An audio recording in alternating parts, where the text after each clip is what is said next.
നമസ്കാരം. എല്ലാവർക്കും ഷാബിഷിൻ്റെയും മൊയ്തീൻ ഷായുടെയും അഭിനന്ദനങ്ങളും അനുമോദനവും ആശംസകളും. ബഹുമാന്യ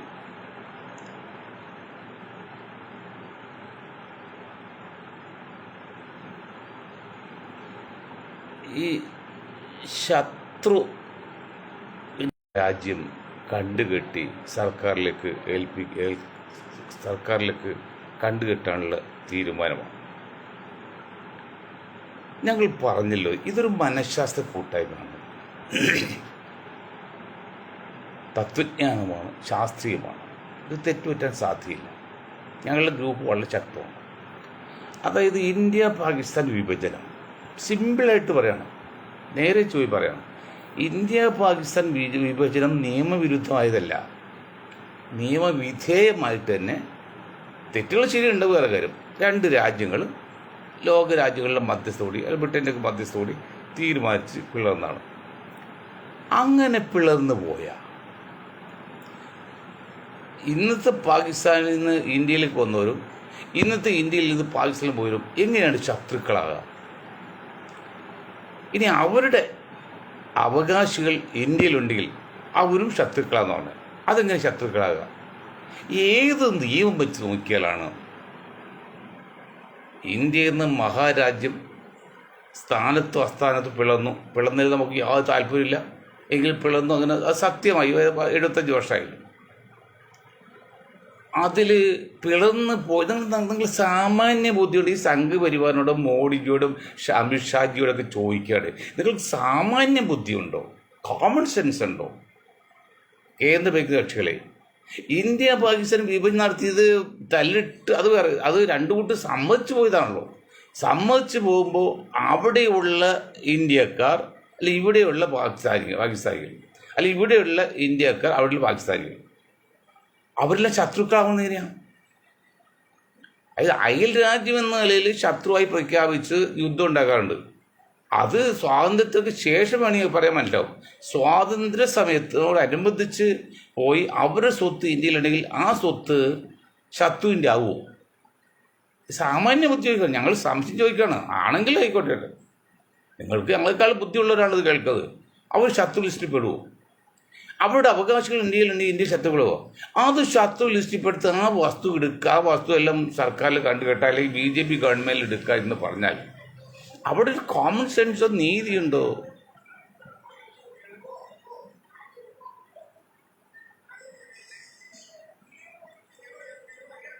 നീതിയുണ്ടോ? കാരണം ഇപ്പോൾ ഏതാണ്ട് ലക്ഷക്കണക്കിന് കോടി രൂപയുടെ മൂല്യമാണ് ഇതിൽ കണ്ടുകെട്ടാൻ പോകുന്നത്. കുറേയൊക്കെ ഇപ്പോൾ ആ സൈഫുദ്ദീൻ്റെ 15,000 കോടിയായിട്ട് കെട്ടാൻ പോകുന്നതൊക്കെ വാർത്ത വരുന്നുണ്ട്.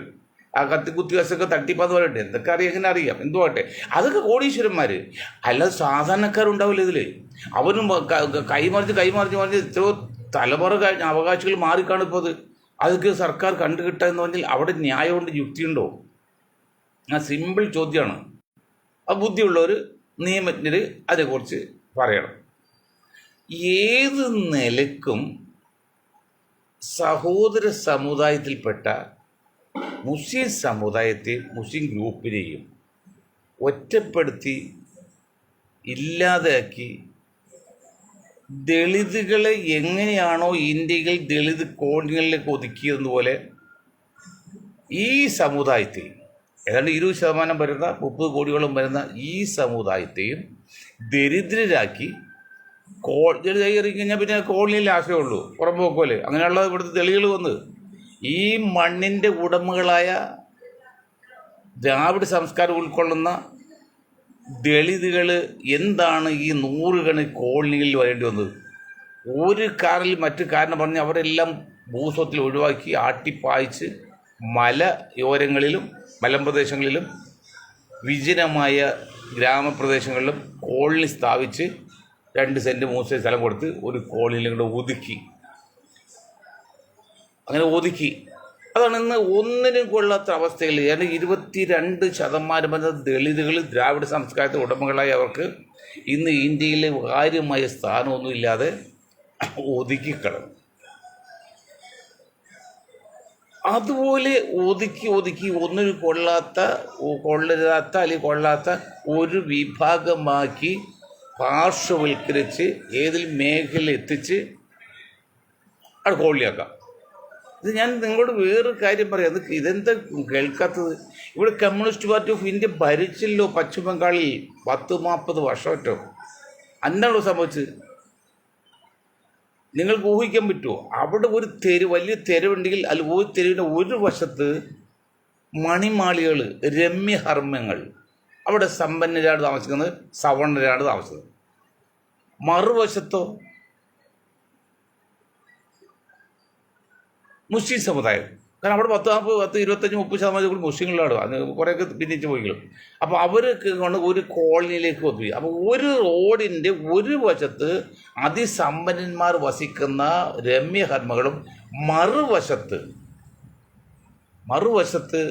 ഈ പറയുന്ന മുസ്ലിം ആർക്കും ഒന്നിനും കൊള്ളാത്ത ചേരി പോലെ ആക്കി അവിടെ ഇങ്ങനെ സംഭവിക്കും. മാസത്തിലൊരിക്കൽ സൈക്കിൾ ഡോക്ടർ വരും.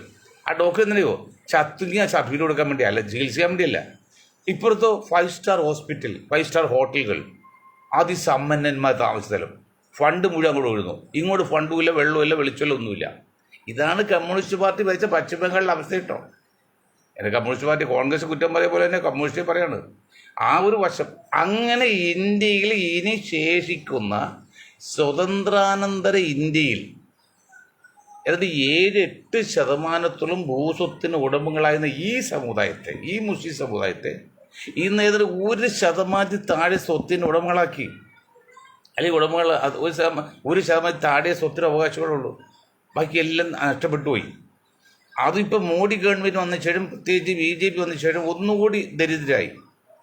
ഇനിയുള്ളവരും എന്താ ചെയ്യണത്? എന്തെങ്കിലും പൊട്ടും പൊടിയുണ്ടെ അതിലെ മാറ്റി ഒരു രീതിയിൽ മറ്റു രീതിയിൽ തകർത്ത് തൈപ്പടമാക്കി അവർ ഒന്നിനും കൊള്ളില്ലാത്ത പാഴ് വസ്തുക്കളാക്കി.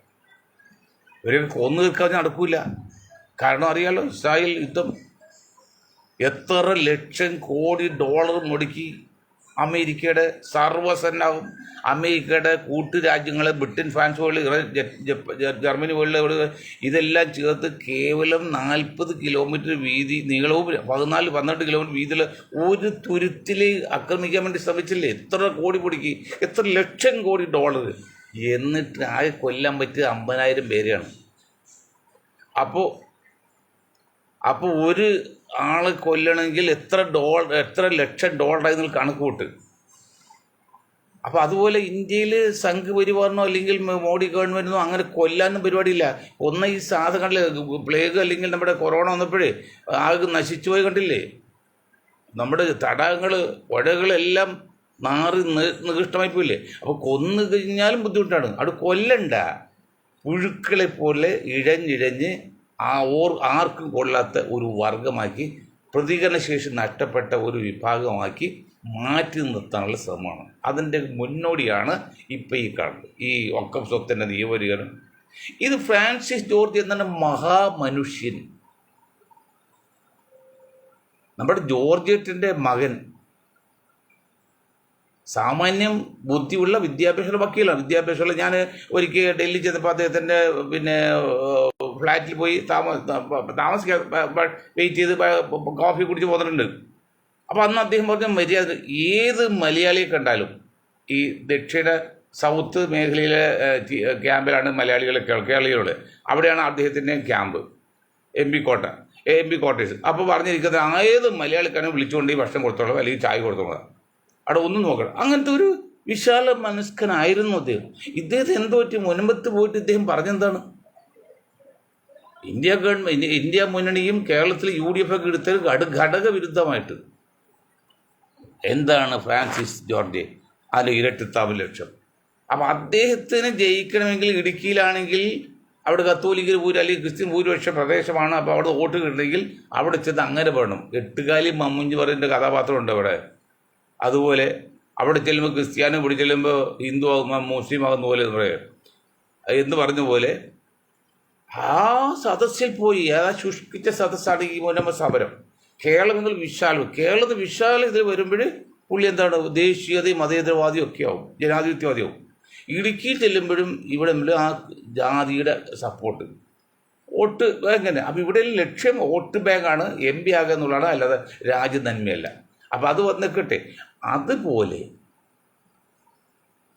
ഈ വഖഫ് സ്വത്തും മറ്റുമെല്ലാം നിയമം ഉണ്ടാക്കി എല്ലാം ഏതാണ്ട് ലക്ഷക്കണക്കിന് കോടി വരുന്നുണ്ട്. ഇപ്പം മുനമ്പത്തെ ഒരു മേഖല മാത്രം ഏതാണ്ട് 50,000 കോടിയുടെ സ്വത്തിൻ്റെ വാല്യൂ ഉണ്ട് അതിന്. 50,000 കോടി എന്താണെന്ന് വെച്ചാൽ, പിന്നെ ഇനി ഇതുപോലെ കേരള കടൽ തീരത്ത് ഒരു 50-10 ഏക്കർ പോലും കിട്ടാൻ സാധ്യതയില്ല. അങ്ങനെ കണ്ണായ സ്ഥലത്താണ് 500 ഏക്കർ ആവറേജ് 400 ചില്ലാനുള്ളത്. ഈ 500 ഏക്കർ 1 കോടി കൊടുത്താൽ പോലും അത് കിട്ടില്ല, ഒരു സെൻറ്റിന്. അങ്ങനെ കിട്ടില്ല. അതാണ് വില, എന്ത് കൊടുത്താലും കിട്ടില്ല. കവി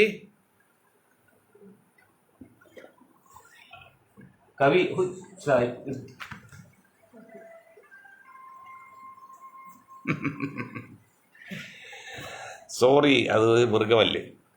അപ്പോൾ 1 കോടി കൊടുത്താൽ പോലും കിട്ടില്ല. അത്ര അമൂല്യമായ സ്ഥലമാണ്. ആ സ്ഥലത്തിന് വേണ്ടിയാണ് ഈ ഇവിടുത്തെ രാഷ്ട്രീയ കൃസംഗികളും സംഘികളും കുസംഗികളും ഒക്കെ മുസ്ലിംകളൊക്കെ ആയിട്ട് കളിക്കുന്നത്. അപ്പോൾ തോട്ടിന് വേണ്ടി. അത് തന്നെ ഇപ്പോൾ പാർലമെൻറ്റിൽ BJP കൊണ്ടുവരുന്ന ആ ബില്ല്, പിന്നീട് ഒക്കെ പരിഷ്കരണ ബില്ല്, ആ ബില്ലും മുനമ്പ സ്ഥലമായിട്ട് എന്ത് ബന്ധം? ഇതുപോലും മനസ്സിലാക്കാൻ പറ്റാത്ത ഈ ഫ്രാൻസിസ് ജോർജിനെ പോലുള്ള നീട്ട ജീവിതക്കേട് പറയണ്ട, അതൊന്നും ഞാൻ പറയുന്നില്ല. നിങ്ങൾക്ക് എവിടെ നോക്കിയാൽ ഈ പാർലമെൻറ്റിൽ BJP അവതരിപ്പിക്കുക ഈ ബില്ല് പാസ്സായാലും തന്നെയും ഇതെന്ത് ബന്ധം? ഇത് ഹൈക്കോടതിയിൽ കേസ് വെക്കല്ലേ, ആ കോടതി തീരുമാനിക്കുന്നുണ്ട്. അന്ന് ആ മകൻ പറഞ്ഞല്ലോ, ഇത് ഇങ്ങനെ ഒക്കെ ട്രിബ്യൂണലിൽ അവസാന വാക്കാന്ന് പറയാൻ. എന്നിട്ട് ഹൈക്കോടതിയിലാണ് കിടക്കുന്നത്. കോടതി തീരുമാനിക്കട്ടെ എന്ന് വിചാരിച്ചില്ലല്ലോ. അവിടെ സംഘടിത ശക്തി ഉപയോഗിച്ച് ദുഷ്ടന്മാർ എന്തെന്നറിയോ, വർഗീയത ഉണ്ടാക്കി പാവം ചില വിഭാഗങ്ങൾ കിട്ടേണ്ടതിനെ ഇല്ലാതാക്കാൻ വേണ്ടി 50,000 കോടിയുടെ സ്വത്താണ്. അത് ചില മുസ്ലിംകൾ അല്ലെങ്കിൽ സംഖ്യാനുഭാവികളും മുസ്ലിങ്ങളും സപ്പോർട്ടുണ്ട്.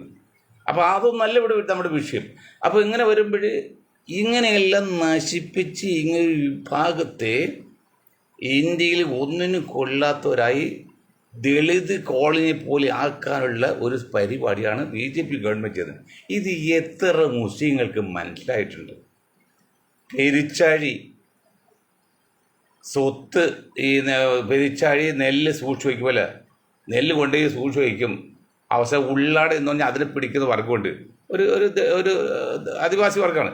അവർ വന്ന് പുകയിട്ട് അതിനെ ചാടിച്ച് അതിനെ കൊണ്ട് തിന്നും, ആ നെല്ലും കൊണ്ടുപോകും. അതുപോലെ നിങ്ങൾ ഇങ്ങനെ സ്വരൂപിച്ച് വച്ചിരിക്കുന്ന സമ്പത്ത് മുഴുവൻ ഒരു നിമിഷം ഒരു ദിവസം ആർക്കും ഒന്നിനും പറ്റാത്ത കാറൂൻ എന്നവൻ്റെ പൊന്ന് പോലെ ആയിപ്പോകുന്ന മുസ്ലിം സമുദായത്തിലെ സമ്പന്നന്മാർ മനസ്സിലാക്കിയില്ലെങ്കിൽ ആ കഷ്ടം എന്ന് പറയാൻ പറ്റും. നോട്ട് നിരോധനത്തിലേക്ക് അവസ്ഥകൾക്കറിയാലോ. ഏതായാലും ഒരു കള്ളപ്പേരാണ് ഇന്നത്തെ ന്യൂസ് ഇന്നലെ വന്നത്. ആ ന്യൂസ് വന്നതിനെ കുറിച്ച് ഇവിടെ പലരും പ്രതികരിച്ചെങ്കിലും എനിക്ക് കിട്ടുന്ന മെസ്സേജ് അനുസരിച്ചല്ലോ, നിങ്ങളെപ്പോലെ ഇത്രയും ഉചിതമായ ഒരു ഉദാഹരണം പറഞ്ഞ് വേറെ ആരും പറഞ്ഞില്ലെന്നാ. എത്ര മഹാന്മാർ ഇന്ത്യയിലുണ്ട്, എത്ര മഹാന്മാർ കേരളത്തിലുണ്ട്. എന്നിട്ടും ഞാൻ പറഞ്ഞ പോലെ ഞങ്ങളുടെ ഗ്രൂപ്പ് പറഞ്ഞ ഉദാഹരണം, അതായത് സെക്സ് പഠിക്കാൻ വേണ്ടി അമ്മയുടെ തുണി അയച്ചെന്ന് പറഞ്ഞാൽ അത് അതിനേക്കാൾ ഉപയോഗിക്കാൻ പറ്റും ഒരു ഭൂമി അതില്ല. അത്ര മോശമായില്ലേ ആ വാർത്ത കൊടുത്തത്? അത് കുഞ്ഞത് ഇതൊരു കയറേന്ന് പറഞ്ഞ് വിളിച്ചു പറയും. അതിന് തുമ്പത്ത് പശു കൊടുത്ത് പതുക്കെ. അതുപോലെ വലിയൊരു വാർത്ത കൊടുത്തിട്ട് അതിന് അടിയിൽ കൊടുക്കുകയാണ്. ഇപ്പം ഞാൻ പറയും, മനോരമയിൽ ഒരു അറിയിപ്പുണ്ട്, അത് ഭൂതക്കണ്ണാടി വെച്ച് നോക്കിയാൽ വായിക്കാൻ പറ്റുള്ളൂ. എന്നറിയോ, ഇങ്ങനെ വരുന്ന പരസ്യങ്ങളൊന്നും ഞങ്ങൾക്ക് ഉത്തരവാദിത്തം ഇതാരെങ്കിലും അറിയോ? അങ്ങനെ എത്ര തെറ്റായ ഇത് പരസ്യം വാങ്ങിച്ച് കോടികൾ ഉണ്ടാക്കുന്നു മനോരമ, മാതൃഭൂമിയിലൊക്കെ പത്രങ്ങൾ. നമ്മുടെ ഭീമൻ ജ്വല്ലറിയുടെ കേസിൽ പിടിച്ചിട്ടില്ലേ, അന്ന് അതിന് കേസ് ഒഴിവാക്കാൻ വേണ്ടി മനോരമയ്ക്ക് 1.5 കോടിയായിട്ട് കൊടുത്താൽ വലിയ കളർ പരസ്യം കൊടുത്ത്. അപ്പോൾ 1-2 കോടി കൊണ്ട് പത്രക്കാർക്ക് കൊടുക്കും, അത് മാതൃഭൂമിക്ക് കൊടുക്കും, മനോരമയ്ക്ക് കൊടുക്കും, മറ്റുള്ള കൊടുക്കും. അപ്പോൾ പിന്നെ അവർക്ക് ന്യൂസ് ഉണ്ടാവില്ല, ന്യൂസ് വെക്കും. അതാണ് പാർലമെൻറ്റിൽ ചോദിക്കണമെങ്കിൽ കൈക്കൂലി കൊടുക്കണം, ചോദിക്കാതിരിക്കണമെങ്കിൽ കൈക്കൂലി കൊടുക്കും. പല എംപിമാരും, പല പാർട്ടി എംപിമാരും ആ ചോദ്യം ചോദിക്കല്ലോ, ആശോ ഇന്ന ചോദ്യം ചോദിക്കണം, ആശോ അങ്ങനെ ഒരു വിൽക്കുകയാണത്.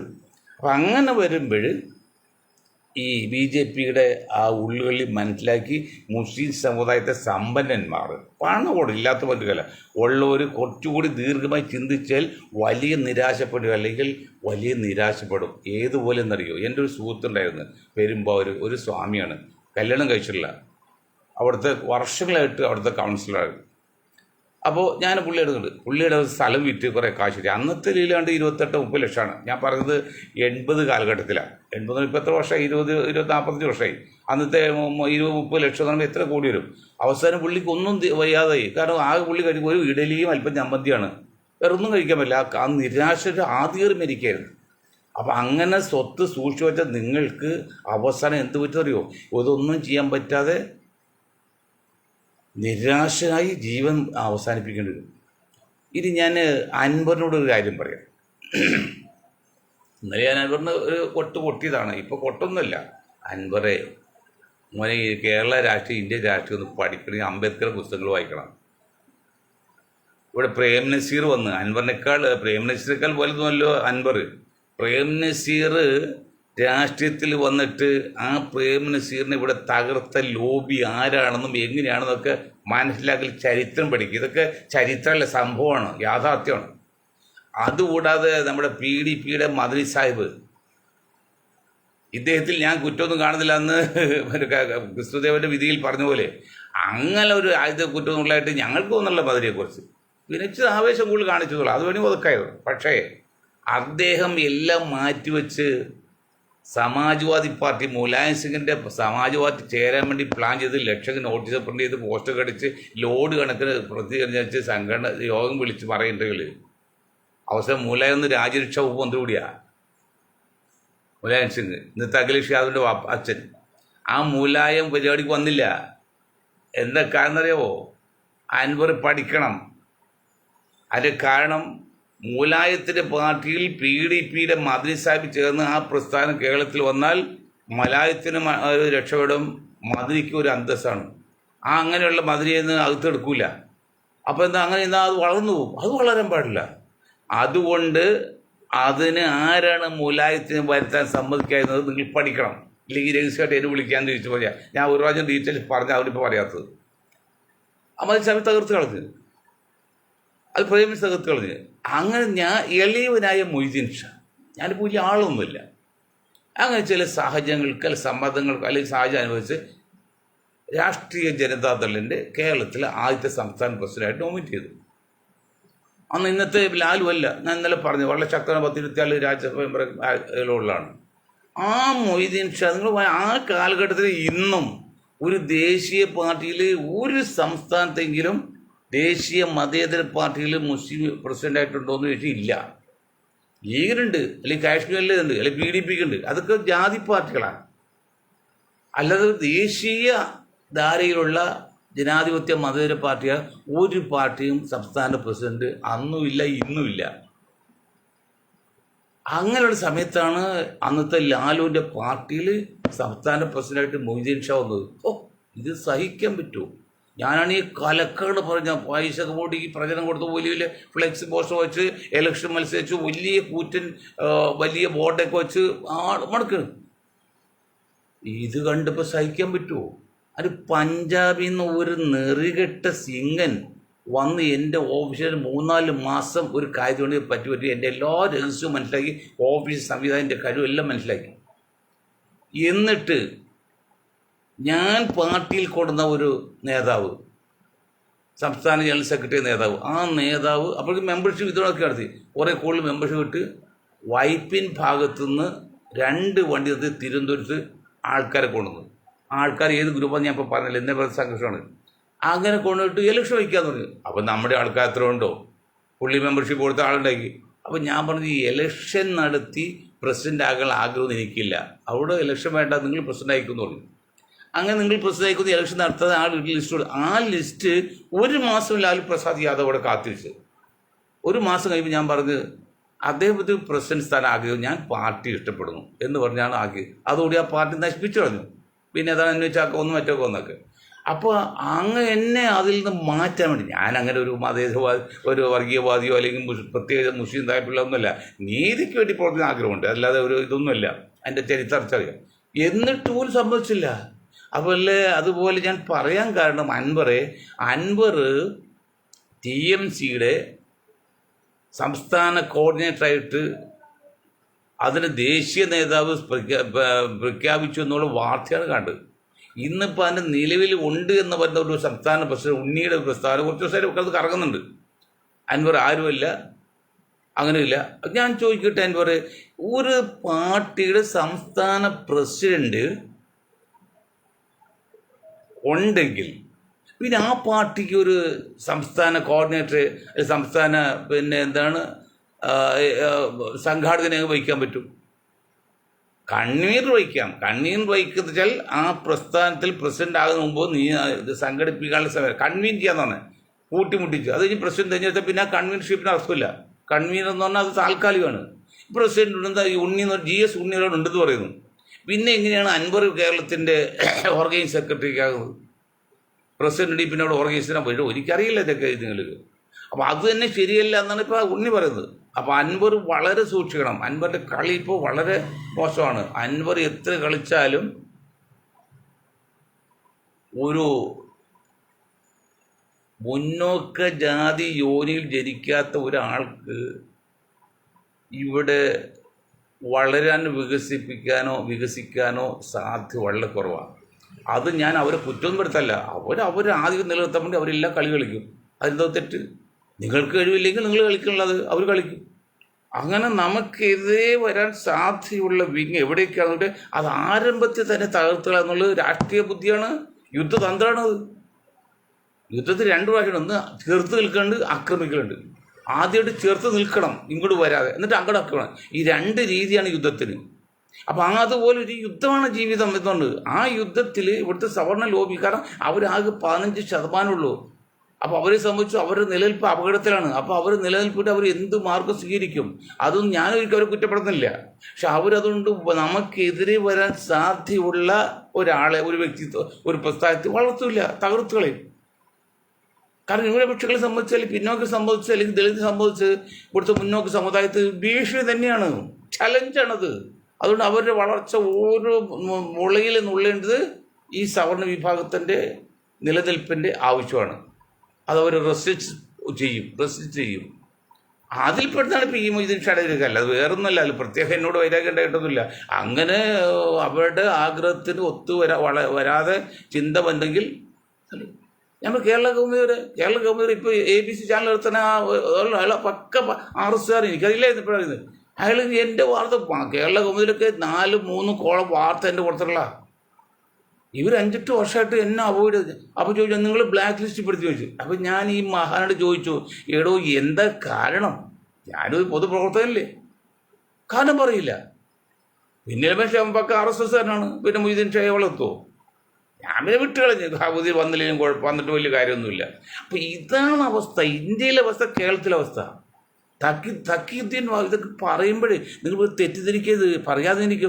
തഖീദ്ദീൻ വഹാബ് ഈസ്റ്റ് വെസ്റ്റ് എയർലൈൻസ്, അത് എൻ്റെ സുഹൃത്താണ്. അതിന് വാപ്പ എനിക്ക് പറയാം, വർക്കലുള്ളതാണ്. തഖീദ്ദീൻ വഹാബ് ഒരു മൊല്ലാക്കയാണ്.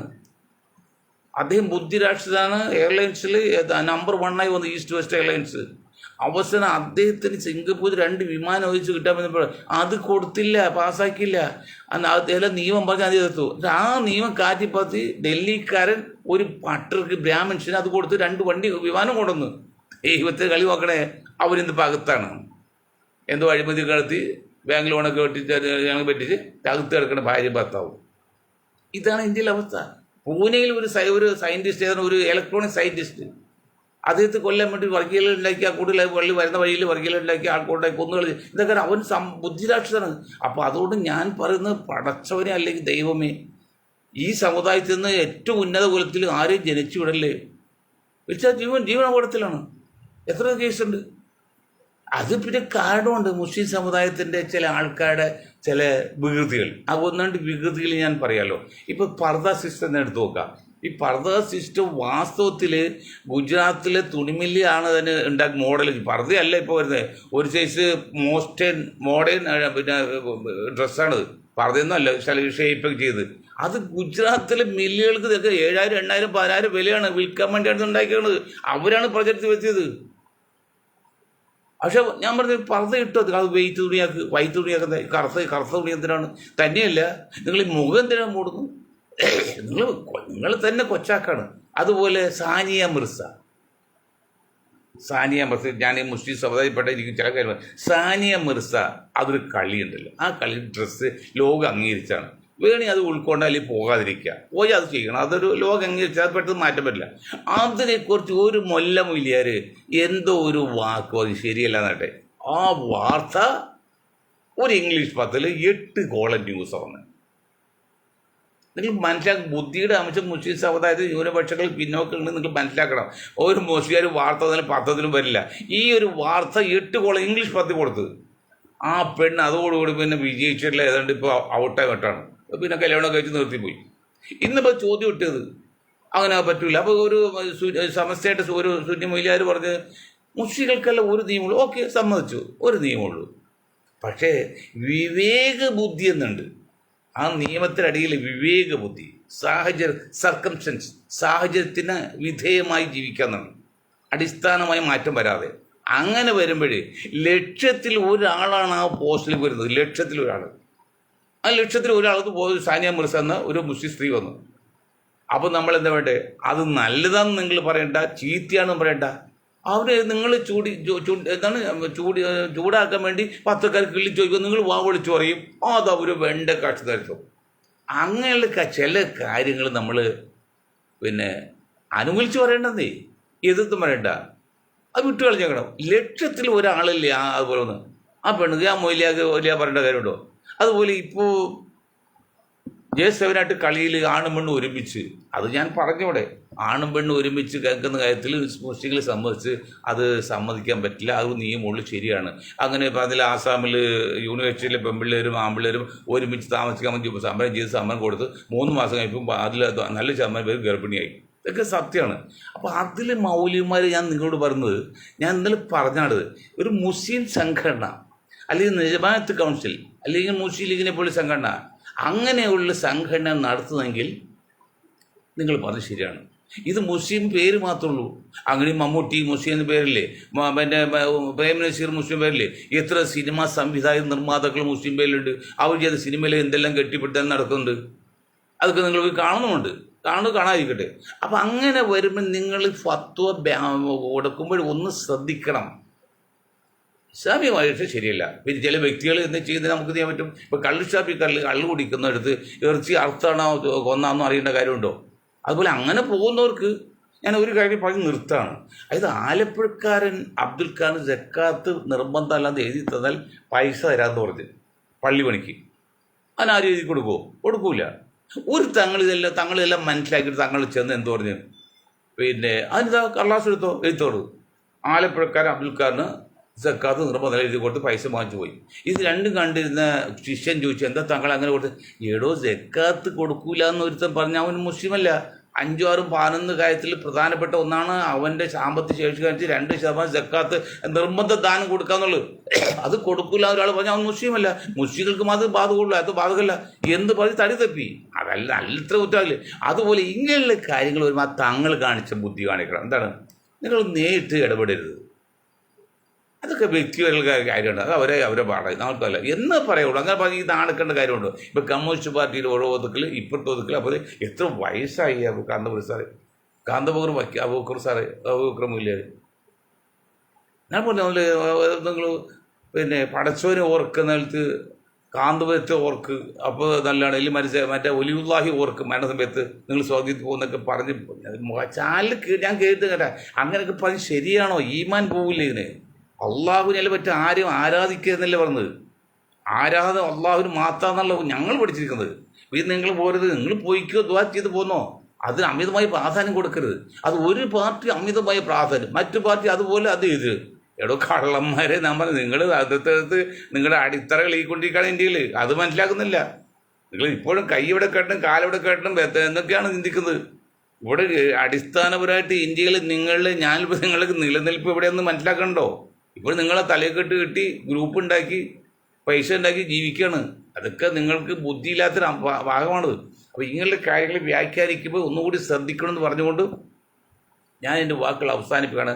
2 കാര്യങ്ങൾ പറഞ്ഞിട്ട് നമ്മുടെ ഈ ട്രംപ് മച്ചാൻ ജെൻഡർ എന്ന കാര്യം ഇല്ല, ഈ 2 വർഗങ്ങളും ആണും പെണ്ണും പറഞ്ഞില്ലേ, വലിയ മോസ്റ്റ് മോഡേണായിട്ടാണ് പറയുന്നത്. ഈ ഒരു സംഭവം ഇറാനിൽ നിന്നും ഇറാഖിൽ നിന്നും അഫ്ഗാനിൽ നിന്നും ആയിരുന്നെങ്കിൽ എന്തായിരുന്നു നമ്മുടെ ചാനലിലെ ചർച്ച? ഒന്ന് ചിന്തിച്ചു നോക്ക്, എന്തായിരിക്കും അത് നിങ്ങൾ ചിന്തിക്കുക എന്ന് പറഞ്ഞ് ഞാൻ വാക്കുകൾ നിർത്താൻ നിങ്ങൾക്ക് ഒരായി നന്ദി. ജയ് ഹിന്ദ്.